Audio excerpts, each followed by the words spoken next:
भारत में इस वक्त जिस तरह की स्थिति दलितों और बहुजनों की हो चुकी है, उसे देखकर लगता है कि जैसे संविधान का नहीं मनुवाद का कानून चल रहा है। केवल दलित होने मात्र से उन पर हमला करने का, उन्हें गालियां देने का हक आखिर किस कानून ने दिया है। नमस्कार, मेरा नाम है मोहिनी। आप देख रहे हैं भीमसेना। पिछले 24 घंटे में दलितों के साथ होने वाली घटनाओं के बारे में जानेंगे, जो इस वक्त सोशल मीडिया पर काफी सुर्खियों में है, जो आईना है उस समाज का जहां इंसान नहीं बल्कि इंसान का चोला पहने जानवर पल रहे हैं। दलितों से जुड़ा पहला मामला तमिलनाडु के मयिलादुथुरै जिले से है, जहां फिर से ऑनर के नाम पर एक 19 साल के लड़के और 17 साल की लड़की को मौत के घाट चढ़ा दिया गया। ये सनसनीखेज मामला तब सामने आया जब मयिलादुथुरै के थरंगंबाड़ी के पास स्थानागुड़ी गांव के बाहर एक कच्ची झोपड़ी में लड़के और लड़की के शव एक साथ फंदे से लटके मिले। शव के मिलने से पूरे गांव में तनाव का माहौल है। वहीं पुलिस ने बताया कि मृतक युवक का नाम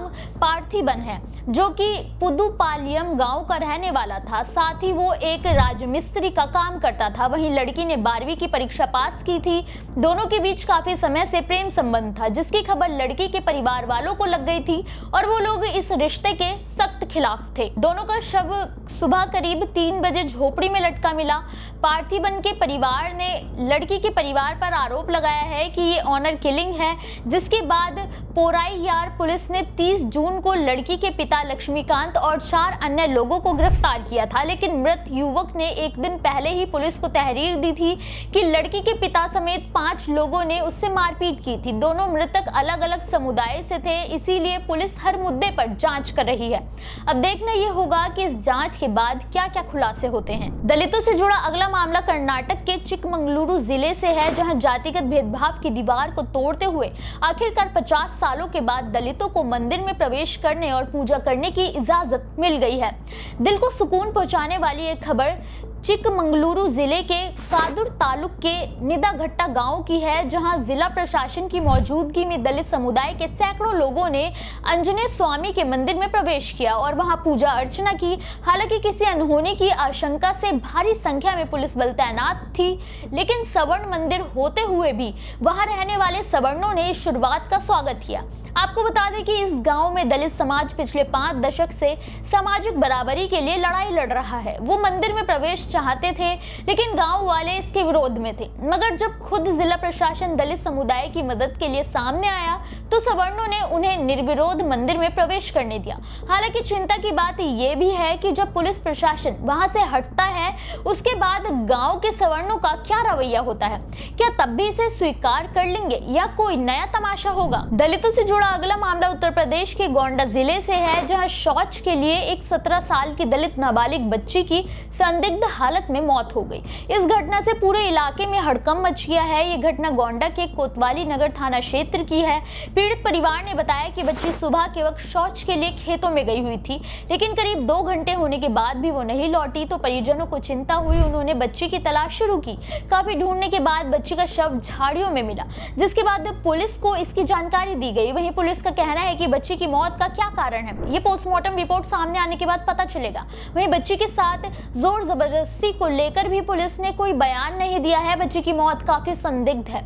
ऐसे में देखना ये होगा कि पोस्टमार्टम की रिपोर्ट में क्या सच सामने आता है और कैसे शौच के लिए गई बच्ची के साथ ऐसी घटना हो गई। फिलहाल पुलिस रिपोर्ट आने का इंतजार कर रही है। दलितों से जुड़ा अगला मामला हरियाणा के पलवल से है, जहां जातिगत दुश्मनी निकालने के लिए एक दलित परिवार पर जातिवादियों ने उनके घर में घुसकर जानलेवा हमला कर दिया। इस हमले में परिवार के कई सदस्य गंभीर रूप से घायल हैं। ये घटना पलवल के थाना सदर क्षेत्र के दिगौट गांव की है। वहीं ये हमला 26 जून की रात को ही हुआ था, जब पीड़ित का पूरा परिवार अपने घर में था। तभी गांव के कुछ लोग जो उनसे बैर रखते हैं, वो अचानक लाठी डंडे, लोहे की रॉड, कुल्हाड़ी सहित घातक हथियार लेकर जबरन घर में घुस गए और उससे पहले ही परिवार कुछ समझ पाता, पूरे परिवार पर हमला कर दिया गया। हमलावर उन्हें जाति सूचक गालियां दे रहे थे। जब शोर बढ़ गया तो वो जान से मारने की धमकी देकर फरार हो गए। मगर हैरानी की बात यह है कि इस घटना के इतने दिन बीतने के बाद भी अब तक पुलिस हाथ पर हाथ धरकर बैठी हुई है। साथ ही पीड़ित परिवार पर दबाव बना रही है कि वो मामले को रफा दफा कर दे, जिसे लेकर अब भीम आर्मी चीफ चंद्रशेखर आजाद ने अपना रोष जताया है। उन्होंने हरियाणा के सीएम नायब सिंह सैनी को टैग करके पुलिस कार्रवाई पर सवाल उठाए हैं। साथ साथ ही मांग की है कि पीड़ित परिवार को कानूनी सुरक्षा मिले और निष्पक्ष जांच कराई जाए ताकि पीड़ितों को न्याय मिल सके।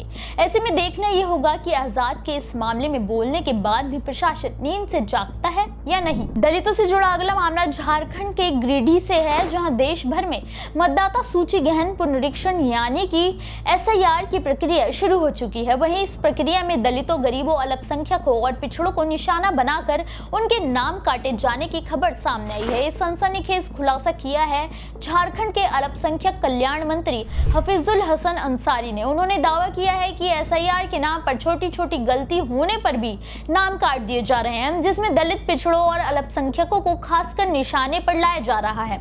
इसमें केंद्र सरकार उन्हें भी निशाना बना रही है जो गरीब हैं और नाम दोबारा जुड़वाने के लिए भागदौड़ नहीं कर पाएंगे।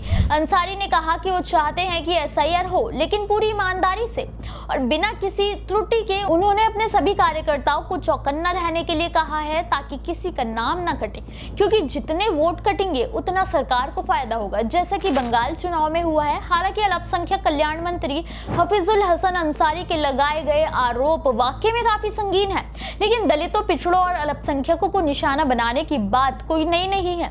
इसीलिए कोई दुर्घटना हो और उससे बेहतर है कि पहले ही सावधान हो जाएं।